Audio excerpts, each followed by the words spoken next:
Shalom, salam sejahtera bagi Bapak Ibu, Saudara-saudara, anak-anak yang dikasihi oleh Tuhan Yesus Kristus. Berjumpa kembali bersama saya Pendeta Eka di dalam renungan firman Tuhan pada hari ini, hari Sabtu 20 Agustus 2022. Sukacita dan damai sejahtera dari Tuhan Yesus kiranya menyertai hidup kita sekalian, puji nama Tuhan. Sampai pada pembacaan firman Tuhan hari ini, yakni kitab Kidung Agung pasal yang keempat. Kiranya firman Tuhan memberkati kita sekalian. Baik, sebelum kita akan merenungkan bagian firman Tuhan hari ini, kita akan berdoa. Tuhan Allah Bapa di surga, yang kami puja sembah dalam nama Tuhan Yesus, kami sungguh mengucapkan syukur terima kasih buat kasih setia Tuhan yang boleh kami alami dari hari ke hari sampai pada hari ini. Kami mau terus memperdengarkan hati pikiran kami kebenaran firman Tuhan, sehingga hidup kami dipenuhi oleh perkataan firman-Mu. Dan kami mohon Engkau yang memampukan untuk kami menggenapi firman Tuhan. Terima kasih Bapa, inilah diri kami. Kami sedia untuk belajar firman-Mu. Demi nama Tuhan Yesus kami berdoa. Haleluya. Amin. Bapak Ibu, saudara-saudara yang dikasihi oleh Tuhan, saya akan membacakan Kidung Agung pasal yang keempat. Demikian firman Tuhan. Lihatlah, cantik engkau, manisku, sungguh cantik engkau. Bagaikan merpati matamu di balik telekungmu. Rambutmu bagaikan kawanan kambing yang bergelombang turun dari pegunungan Gilead. Gigimu bagaikan kawanan domba yang baru saja dicukur, yang keluar dari tempat pembasuhan, yang beranak kembar semuanya, yang tak beranak tidak ada. Bagaikan seutas pita kirmisi bibirmu dan elok mulutmu. Bagaikan belahan buah delima pelipismu di balik telekungmu. Lehermu seperti menara Daud, dibangun untuk menyimpan senjata. 1000 perisai bergantung padanya dan pada para pahlawan semuanya. Seperti 2 anak rusa buah dadamu, seperti anak kembar kijang yang tengah makan rumput di tengah-tengah bunga bakung. Sebelum angin senja berhembus dan bayang-bayang menghilang, aku ingin pergi ke Gunung Mur dan ke Bukit Kemenyan. Engkau cantik sekali, manisku, tak ada cacat cela padamu. Turunlah kepadaku dari Gunung Libanon, pengantinku. Datanglah kepadaku dari Gunung Libanon, turunlah dari puncak Amana, dari puncak Senir dan Hermon, dari liang-liang singa, dari pegunungan tempat macan tutul. Engkau mendebarkan hatiku, Dinda, pengantinku. Engkau mendebarkan hati dengan satu kejapan mata, dengan seuntai kalung dari perhiasan lehermu.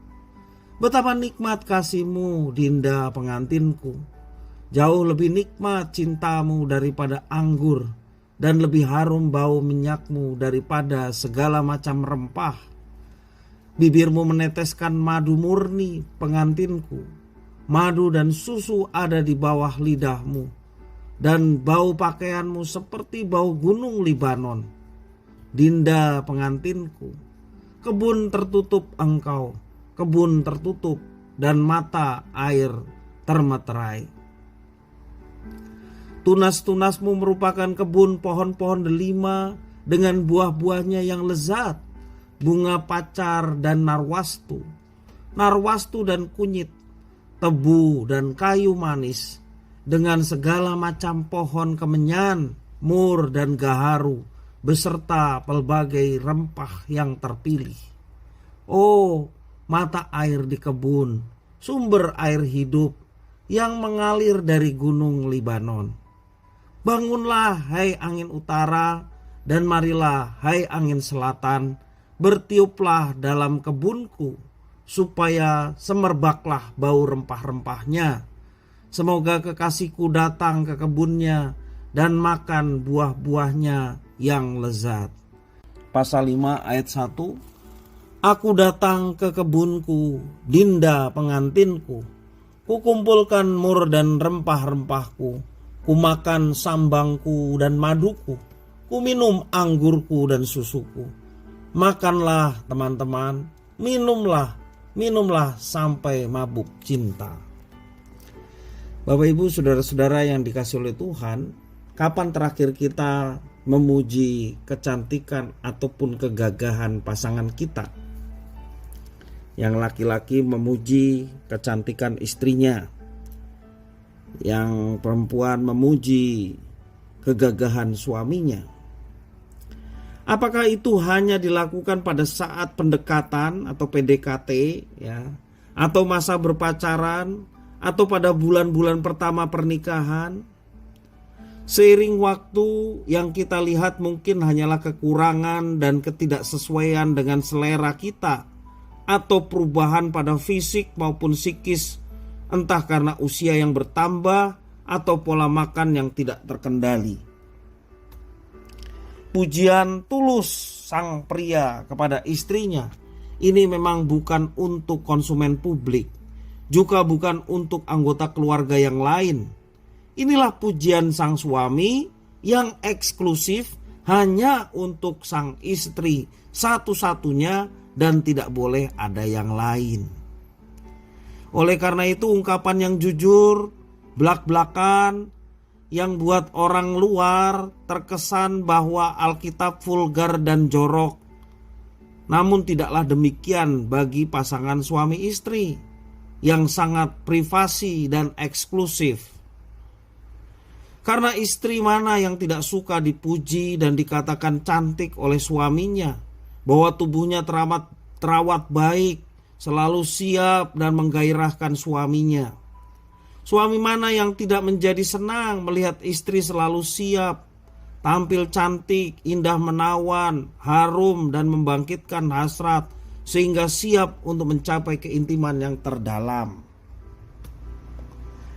Bapak Ibu saudara-saudara yang dikasihi oleh Tuhan, kiranya apa yang menjadi pujian yang tulus di dalam Kidung Agung pasal yang keempat ini, khususnya bagi pasangan suami istri, bukan hanya pada malam pengantin atau pada masa bulan madu, melainkan hal itu terjadi terus-menerus diulang pada momen-momen keintiman pasangan suami istri.